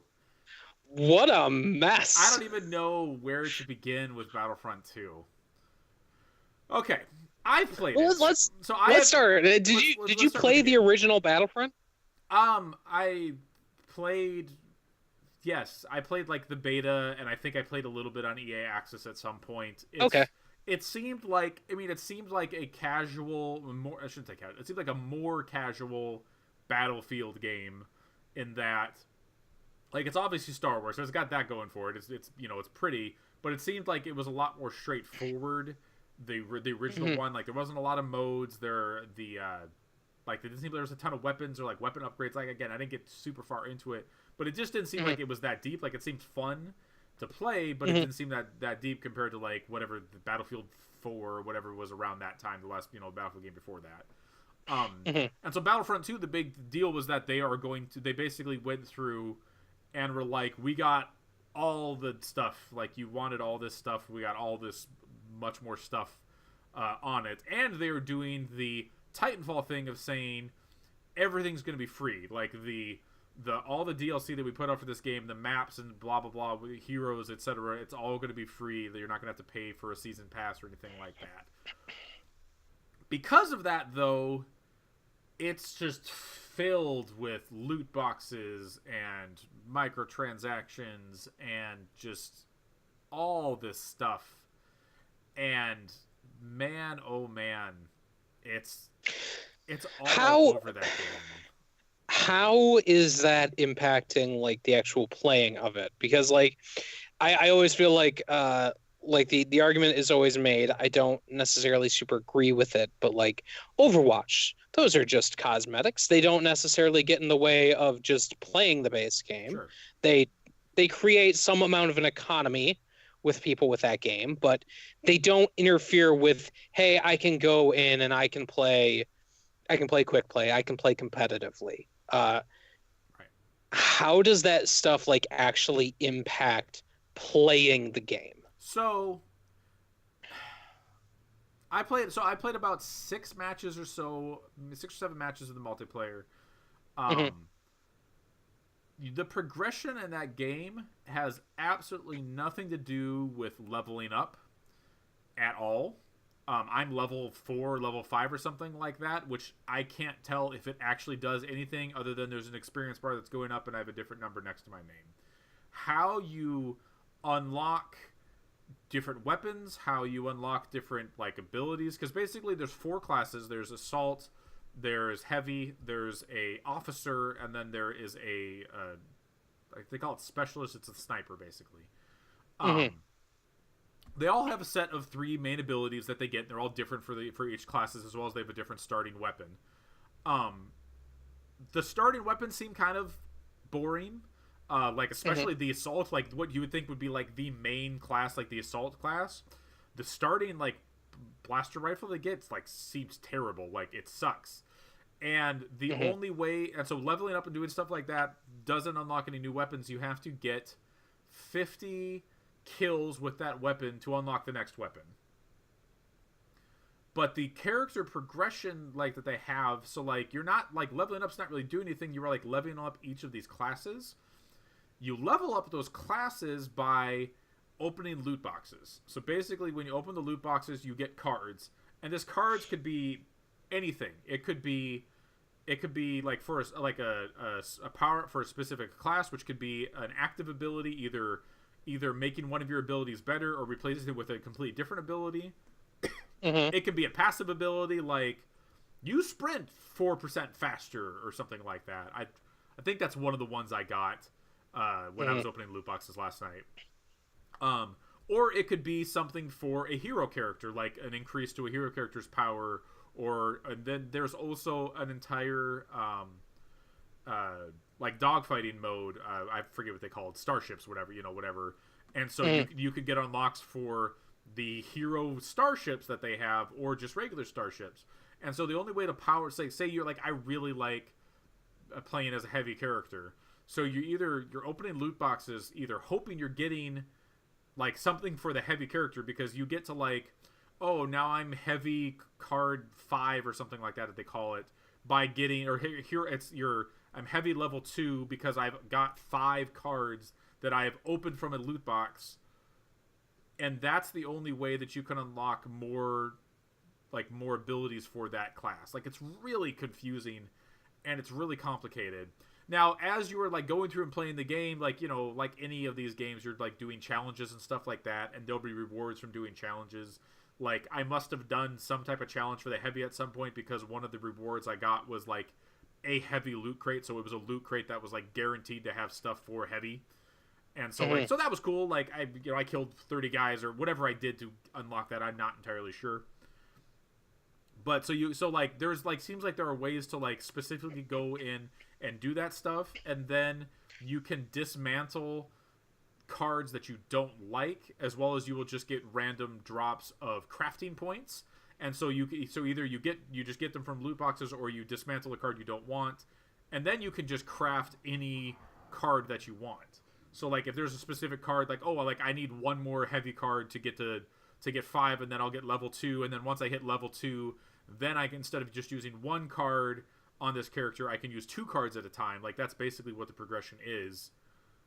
So you can go, if you have enough crafting points, you can go craft that card specifically. Like it's really like it's backwards and it's crazy, and the loot boxes aren't that expensive. Like I played like 6 or 7 matches, and I think I was able to buy 2 loot boxes with that. I didn't really get much interesting out of there. Like I got stuff for the heroes. So the way that this game is actually very different from Battlefront 1 as far as how the heroes work. In Battlefront 1, like a token would just spawn somewhere in the world, and you would basically just be a mad dash to go get that token. So that token would be, now you get to control the guns on the AT-AT, or now you get to be Darth Vader, or whatever it was. The token would give you that ability. But it was always hey, whoever gets there first gets that token, and so kind of encouraged not playing the game and like looking for the token if you're kind of a rush. You're trying to do one of those things. Like it was always the thing with with Battlefield games that had these problems too, where it's like, like I'm gonna wait here until the plane spawns because I want to get in the plane and I want to fly around shooting things with the plane. Right. Yeah. So now the points that you get when you're playing the game, which you get points for killing enemies, playing the objective, getting assists, blah blah blah. Those tally up, and you basically spend them on stuff. So it's like, you have 1,000 points, now you can spawn with like a speeder bike. You have 2,000 points, now you can spawn as like a rocket trooper that has a jump jet with them, or like then you get to, I think it's like 5,000, somewhere between 5,000 and 8,000 points, and then you could spawn as a hero. And so if you're doing good enough, you can just choose to be as this hero. I have not yet been good enough to get enough points and before a match ends to be able to spawn as a hero, which is kind of annoying. As well as I've heard that, like, even with that point, like, if you, like, finally got up to this 3,000 points, I'm going to go spawn as like a gunship or something like that and fly around the battlefield. If there's already, like, 1 or 2 gunships or whatever it is, it won't let you because there's already too many of those in play. So, like, it still tries to keep the balance of that. But the weird thing was the way that the progression and stuff is that looped into that is all of that stuff, it seems like the special troopers and all the heroes also have their own upgrade systems that you can get from the loot boxes and stuff like that. So like, I got like an upgrade card for Yoda, and I got an upgrade card for Darth Maul's ship, whatever that is. I'm sure it's probably in episode 1. But like, when am I ever going to get a chance to see those? Like, I could just give me stuff for the regular characters. Like, why do I need to be upgrading the hero characters on top of the regular classes? Like, do you have so let me ask you this: do you have like access to all of those hero characters just by default, or are those something that you have to get in the boxes? Adam, I think you know the answer to this question already. That's what I've been hearing. I will say this. I don't know if it's something that changed because the game technically came out today. It launches today. The EA Access, which is how I'm playing, and I did not buy this game. I have EA Access. I have for whatever 6 months or whatever. Like that opened up. I want to say on like last Friday, maybe. Yeah. Which is when. And then I think as of Tuesday, if you bought the like fancy $80, $90, the $100 version, or whatever, you could start playing it early there. So I don't know at what point the controversy got really huge, or if it changed at some point, but you actually have a lot of heroes unlocked right out of the gate.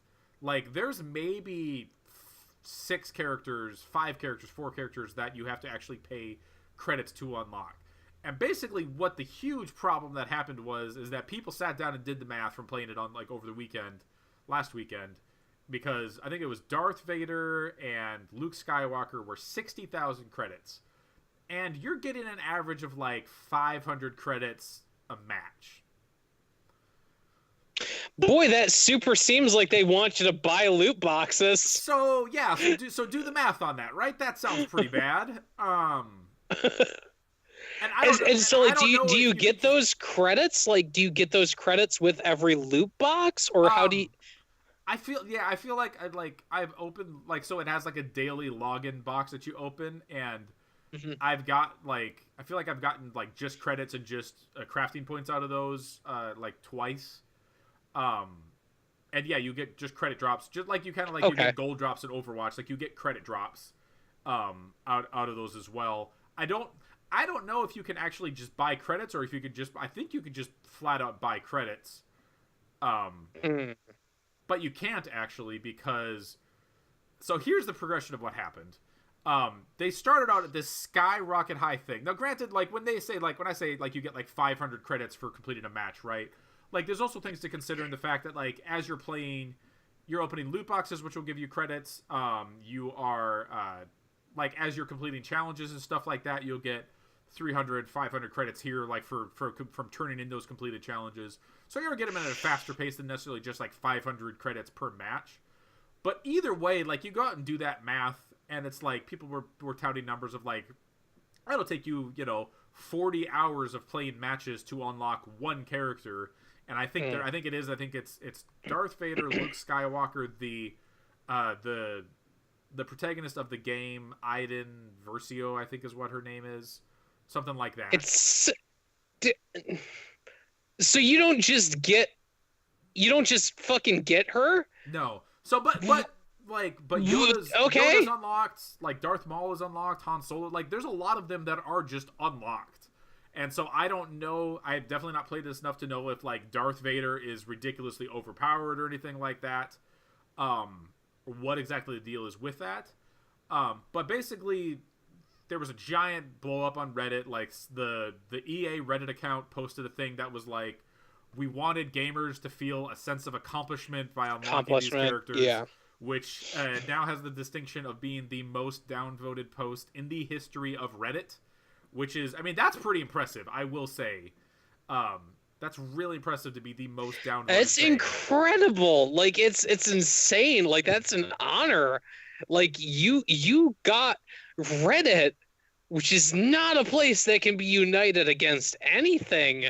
Except for EA, it turns out. Except EA! Like, that's incredible. And yeah. Well, so then what happened? So then they dropped the price of the characters that you need to unlock by 75%. So Darth Vader went from 60,000 credits to 15,000 credits. Which, okay, like, without messing with any of the other sliders or whatever, like, that's fine.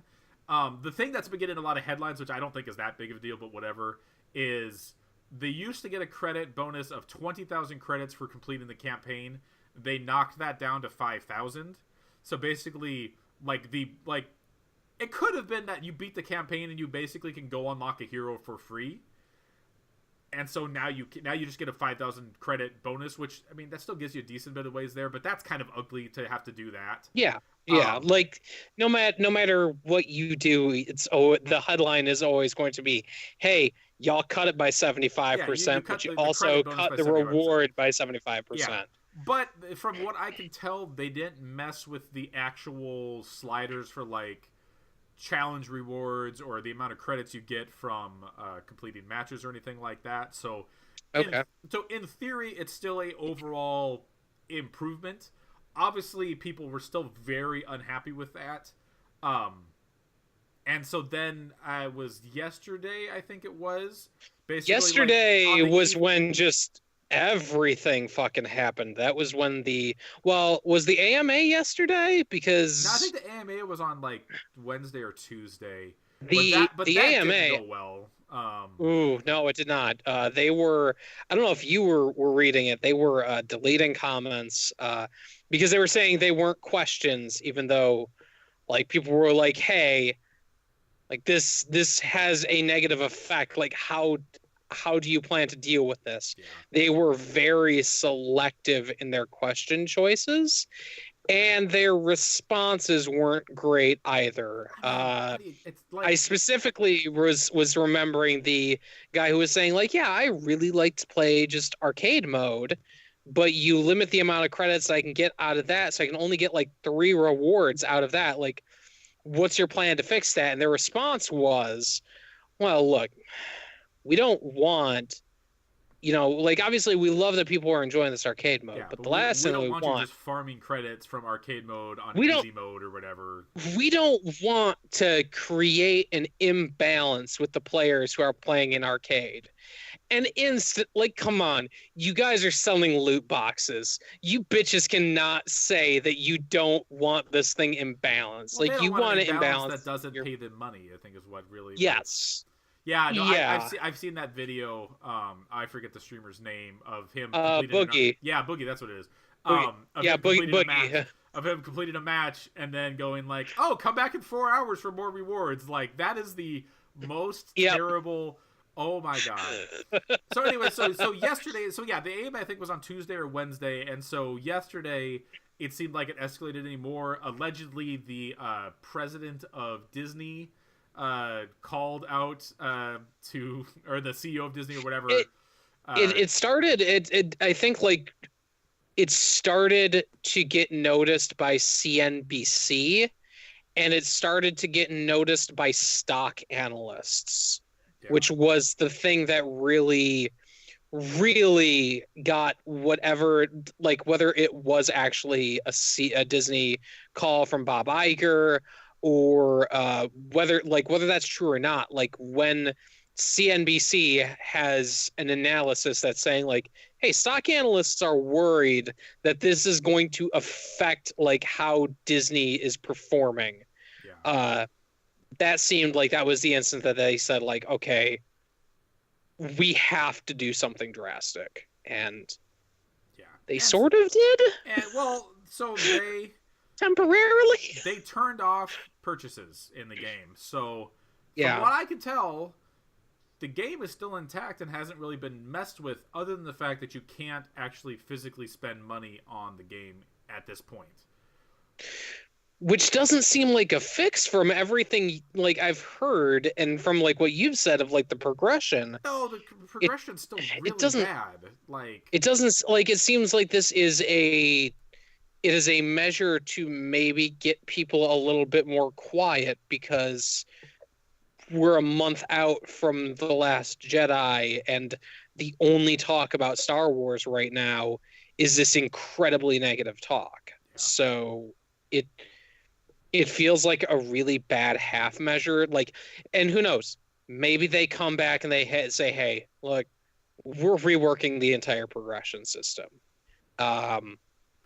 And maybe they do that. Yeah, but that's the problem, is that this game is out right now, and that's not something that you can just redesign and fix overnight. And so this really is like putting a Band-Aid over like trying to stop a waterfall, basically. Like it's just not it's not like the people that whatever pre-ordered the game or whatever. God, I hope that many people did pre-order the game, but like they're getting into a game that honestly, like, to be fair, is actually really fun to play. Like it's still solid. Like like I said, still kind of feels like a slightly more casual Battlefront game, Battlefield game. Like you get to play as a bunch of different factions. Like the game is absolutely gorgeous. It sounds exactly like Star Wars should sound. It's a DICE game. Like I expect super high quality production from those guys. Like they make a good game. But it's like it's almost like it's weird. So it's almost like they looked at Titanfall 2 and all of the microtransactions and stuff in that, which from what my understanding are very much just like Overwatch, just cosmetic. Like there's nothing game affecting as far as the microtransactions for Titanfall 2, right? They're also not loot boxes. They're also like, hey, buy this, buy the emblem pack, or like that stuff. I actually have very little issue with. Like I get like, yeah, it's not cool that like games are littered with these microtransactions, but if it's not in a loot box and I know what I'm getting and I can decide on that shit and I don't have to pull the lever and hope that I'm getting the Darth Vader card, or I'm getting the Yoda card that I need in order to make my Yoda stronger, which is the name of my album. I need to make my Yoda stronger. As long as I don't need to do that, like I think that's that's fine. That's acceptable to have those little chunks of content for Yeah, as minuscule as they yeah, are in the but case of Titanfall. yeah, but what it really feels like is like they looked at Titanfall 2 and they were like, that was good, but we didn't make enough money from those microtransactions, so we need to make that like a more crucial part of the game. And yeah, the entire progression system seems like it's based off of the fact that like you're not going to have any fun unless you pour a ton of time into this game or you spend money on this game, because basically you could pay your way to better characters, because it's all the progression Hmm. system is all right now the way it sits on November 17th launch day. Progression system is tied into the cards, and you get the cards through loot boxes, and that's it. Like, so And I feel like this was stuff that we kind of knew in the beta. Like I played the beta and I was instantly like, oh, there is straight up pay to win stuff in this, and it definitely. Let me ask you this. Let's say Fantasy World, they go and they correct the progression system so they still have their microtransaction system, but it's maybe not tied into the direct gameplay stuff. Like let's right. say it's cosmetic shit.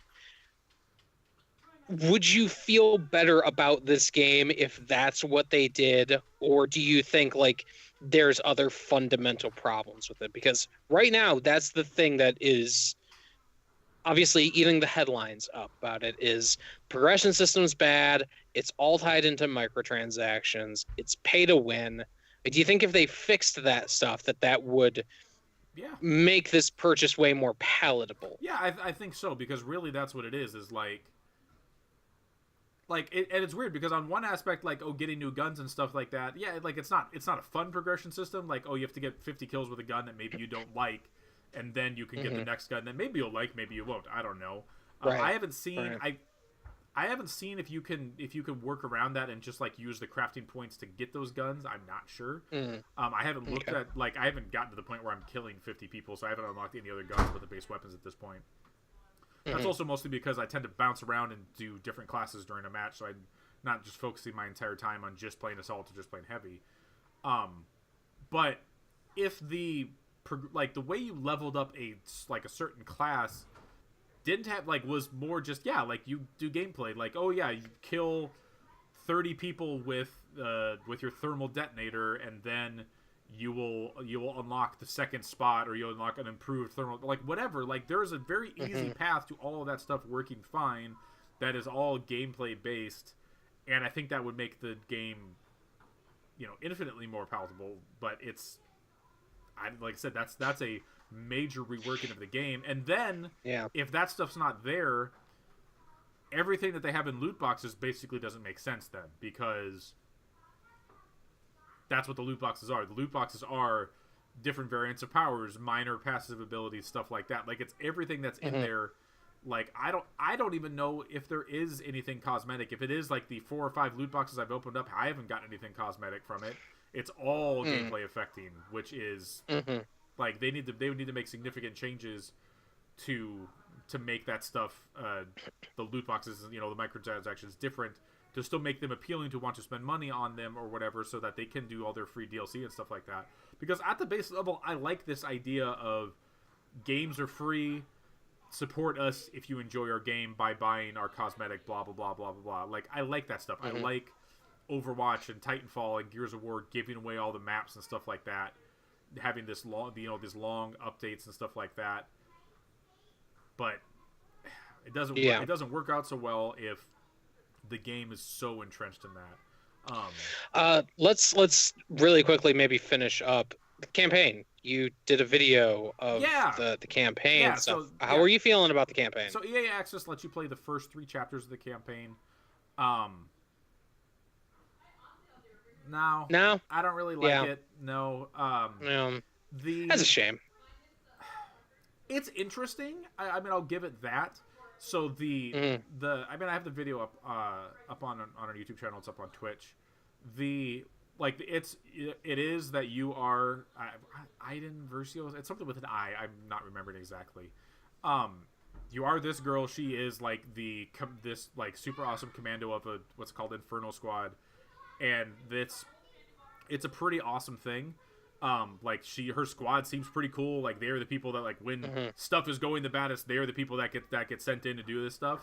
And the game opens actually like during the middle of Return of the Jedi. So you actually are like on Endor and you watch the Death Star explode, and they're like, "Oh, like what do we do now?" Like, and at that point they basically double down on we're going to continue to be bad guys and we're going to continue to be the Empire. It sounds like they go away from that pretty quickly, from what I've heard people talking about it. But I mean that was a thing that I always figured was going to be their story. But during those first three missions,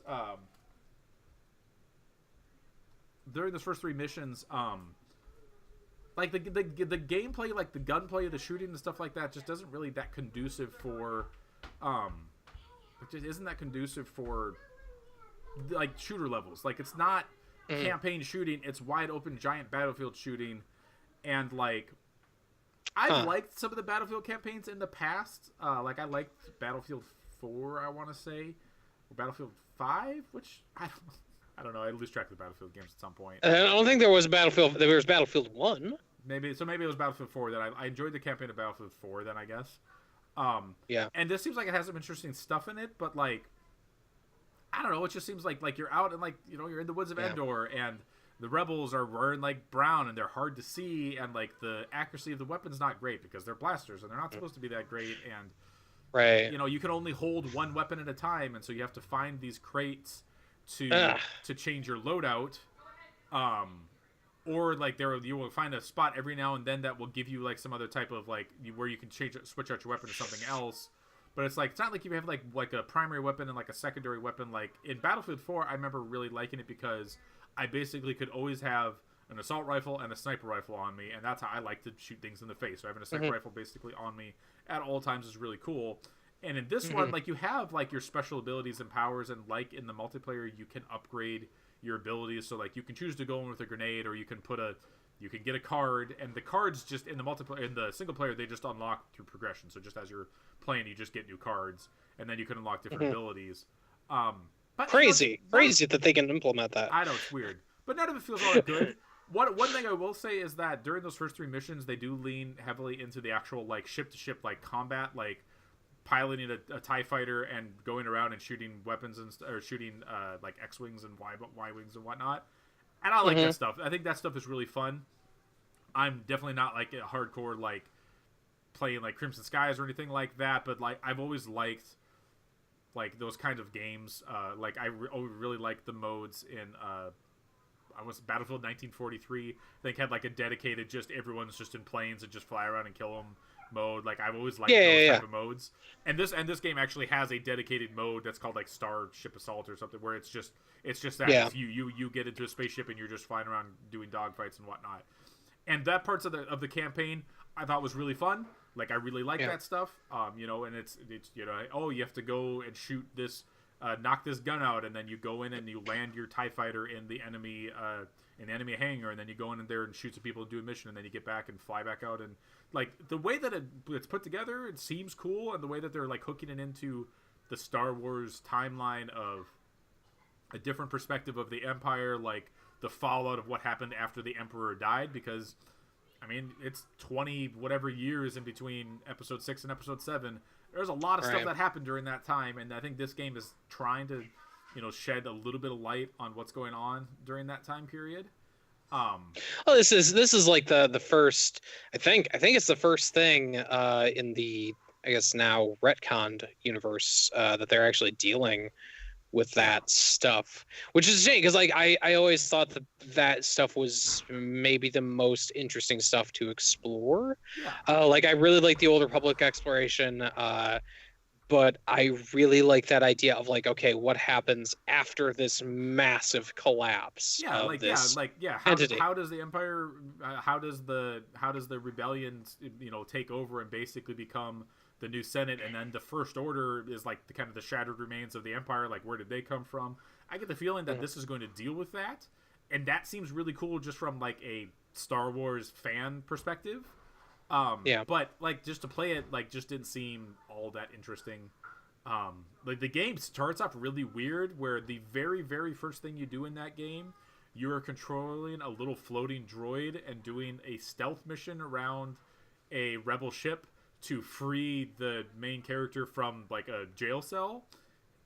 And that's a really weird thing to do with the very first thing you go into this like massive Star Wars first-person shooter game, is that you're flying around and like avoiding enemies and going through vents and stuff like that. It's a really weird, like, why is that the beginning of the game?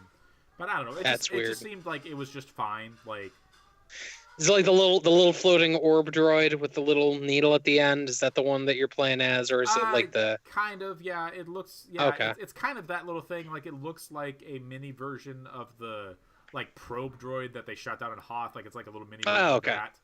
Yeah, and it's you. Like many other games, like you have a little floating robot who is with you at all times, or it's when you're not using it, it's attached to your back actually. But you send off to like, oh, go shock that guy, or go open that door, or go hack into this thing. Like, it's basically your Ghost or Jack from Gears of War or whatever. It's that thing is what it is. Okay. And that's fine, but it's just I don't think that the shooting of that is solid enough.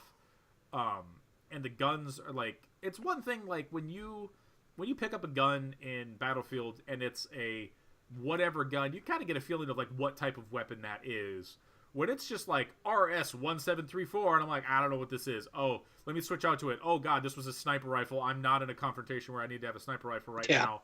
And it's not the type of game where you can just pick weapons off of enemies or anything like that. You have to go to a designated spot to switch out weapons, and then like, well, that's not fun. Like, I don't. Right. It just seems like it could have been a lot better. I will say, just like the actual game, it is beautiful. Like the voice acting, like the characters, like that. The story stuff seems all interesting. I've heard people say that it gets a little too fanficky at points where they toss a lot of, hey, here's whatever, here's Han Solo, here's Lando, I'm sure. Here's Han Solo, but he's got a beard. Is that a thing? I haven't seen that. That's the thing, is he's got a beard in this one, which I mean, I guess that's technically better than where he ended at the end of the last movie, but definitely definitely better than that. But I mean, whatever. Like, it's the type of thing that maybe I will throw like a red box to and maybe push my way through the story, the campaign, just to kind of see what happens from a story perspective. But it just doesn't seem that interesting to actually play, which we're still waiting for one of those. It's been a long time since, Dark Forces? Jedi Outcasts? I mean, there's been a long time since we've had a good, like, shooting Star Wars game.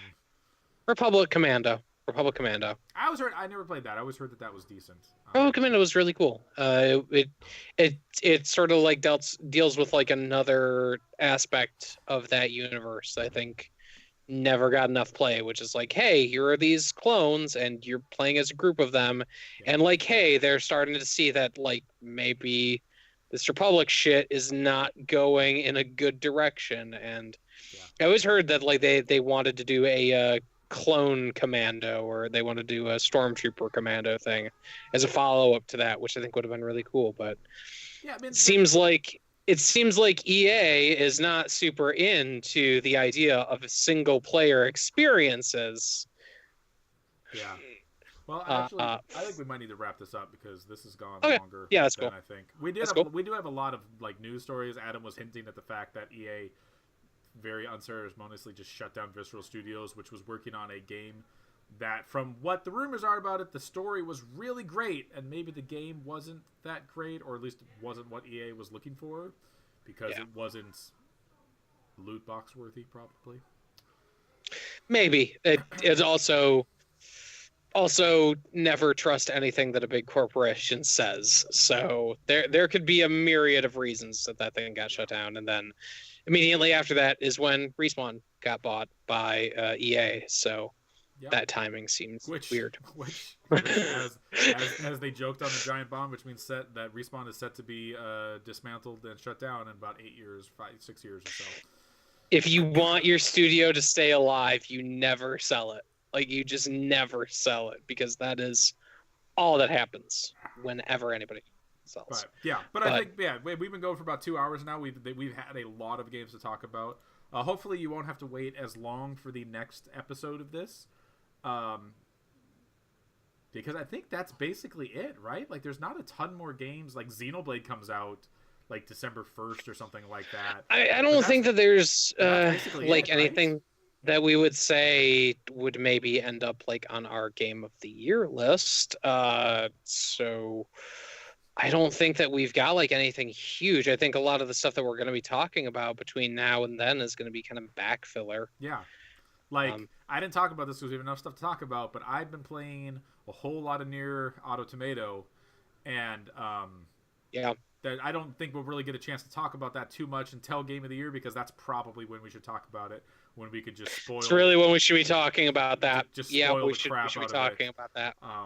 But whatever, I'm only on my second playthrough, so I still have 3 more playthroughs after this to go. So you've got your C route, and then your D and E routes are pretty short. They're like half an hour. Yeah, I've heard that like so, A and B are like the meat of the game basically, and then it gets shorter from there. And then C is where there's a lot of crazy shit happens, and then I am looking forward to it.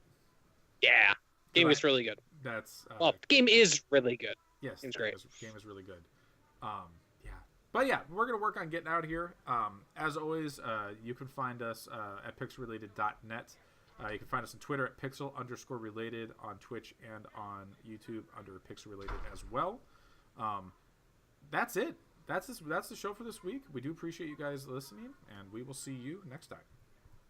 Maybe if I can hit the right buttons. Nope, not gonna hit the right buttons. There we go. Hit the right buttons.